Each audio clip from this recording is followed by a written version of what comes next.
pense qu'on est tous en état de choc. Ça fait beaucoup en même temps. J'ai été partie 1h30. La famille a tout perdu en quelques heures, que ce soit des vêtements, des meubles, mais également de la nourriture. Il y a même leurs 2 animaux de compagnie qui sont décédés dans l'incendie.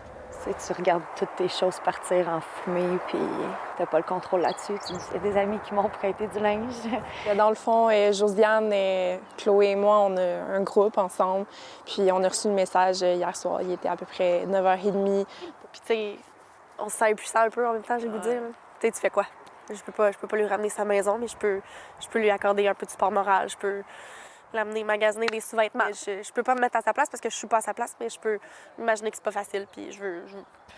Le peu que je peux faire, je vais le faire, tu sais. On va être là pour eux. C'est ça le plus important, je pense. Ce qui a été le plus affecté, c'est la salle à manger, la cuisine, le salon. Ça s'est rendu jusque dans notre chambre. La chambre du bébé, je l'avais pas vue non plus. Il n'y a rien de récupérable. La jeune mère de famille a publié sur les réseaux sociaux son histoire et en quelques heures à peine, il y a plusieurs personnes qui ont levé la main pour venir en aide à la famille. Je me suis levée à 5h30 ce matin, puis je l'ai vu qu'est-ce qui se passait pour Josiane. Puis tout de suite, je me suis dit, ben voyons, je peux pas laisser ça comme ça. Là. Je suis intervenante communautaire. Alors, tout de suite, j'ai mis mes petites abeilles là-dessus là, pour trouver du stock. Puis là, je suis en train de faire la grande tournée puisque je pars de la Rive-Nord.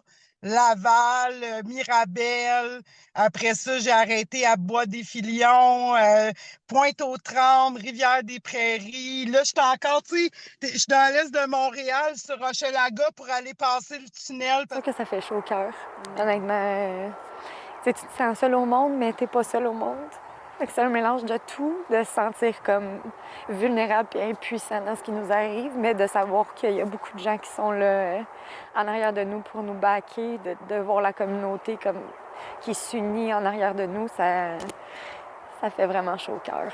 En plus d'amasser des vêtements, Mme Darcy a aussi créé un GoFundMe pour aider Josiane, ses 2 enfants de 2 et 10 ans et son conjoint. C'était clair qu'il y a quelqu'un qui a un genou à terre. Puis, tu sais, Josiane, c'est quand même une personne d'une grande force de caractère. Elle revient de loin.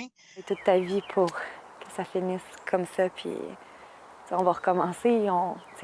C'est pas fini, ça va être un nouveau départ, mais quand tu vois tout ton investissement qui a l'air de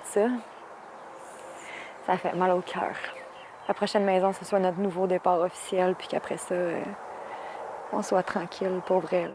Maintenant, la famille devra être patiente parce qu'elle ne sait pas quand encore elle pourra retourner dans leur maison. À Montérégie, Sabrina Rivet pour Nouveau Info.